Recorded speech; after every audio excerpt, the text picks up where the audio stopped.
কৰলি বেয়া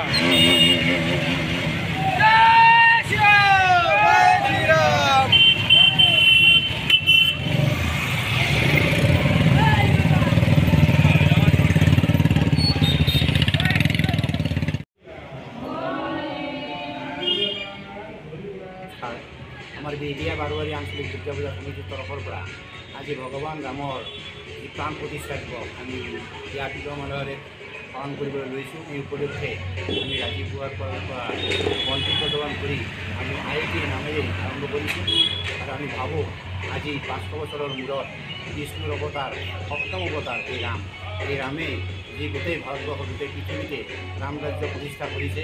এই ৰাম ৰাজ্যৰ প্ৰতিষ্ঠাই আজি আমাৰ হিন্দু সনাতন ধৰ্মত সম্পূৰ্ণৰূপে ইয়াক প্ৰভাৱ বিস্তাৰ কৰি এখন সুন্দৰ সমাজ কৰিব আৰু ভাৰতৰ প্ৰধানমন্ত্ৰী মোদী ডাঙৰীয়াৰ যি তৎপৰতা আমি আচলতে তেখেতলোকৰ প্ৰতি আমি কৃতজ্ঞতা জনাইছোঁ আৰু অসমৰ প্ৰত্যেকজন ৰাইজকে হিন্দু সনাতনী ধৰ্মত বিশ্বাস ৰাখি ভগৱান ৰামক অৰ্থাৎ আমাৰ বিষ্ণুক পূজা কৰাৰ কাৰণে মই সকলোকে জনাই আমাৰ গোটেই দেশখন যাতে শান্তিপূৰ্ণভাৱে পালন হৈ থাকে, সকলোৱে যাতে আমি মানৱ সমাজত শান্তিপূৰ্ণভাৱে বসবাস কৰিব পাৰোঁ তাকেই ভগৱানৰ ওচৰত আজিৰ এই প্ৰাণ প্ৰতিষ্ঠাৰ দিনত আমি সকলোকে আহ্বান জনাইছোঁ।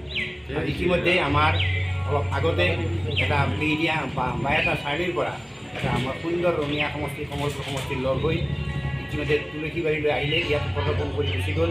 তেখেতসকললৈ আমি তাৰমানে ইতিমধ্যে শুভেচ্ছা জনাইছোঁ আৰু প্ৰভু ৰামচন্দ্ৰৰ আমি সম্পূৰ্ণ বিজয় উৎসৱ আনন্দৰে পালন কৰিবলৈ সকলো ৰাইজক আহ্বান জনাই ৰাম ৰাজ্যৰ সপোন যাতে বাস্তৱত পৰিণত হয় তাৰ কামনা কৰি আজি আমাৰ সমগ্ৰ ভাৰততে যি ৰাম মন্দিৰৰ প্ৰাণ প্ৰতিষ্ঠা উপলক্ষে আমি সমগ্ৰ ভাৰতৰ লগতে অসমৰ লগতে আমাৰ ৰঙিয়া জিলাৰ এই যে আন্তঃৰাষ্ট্ৰীয় হিন্দু পৰিষদ ৰাষ্ট্ৰীয় বজৰং দল আমি বাইহাটা চাৰিআলিৰ পৰা বাহন ৰেলীৰ আমি আয়োজন কৰিছোঁ এই ৰাম মন্দিৰ প্ৰাণ প্ৰতিষ্ঠা উপলক্ষে।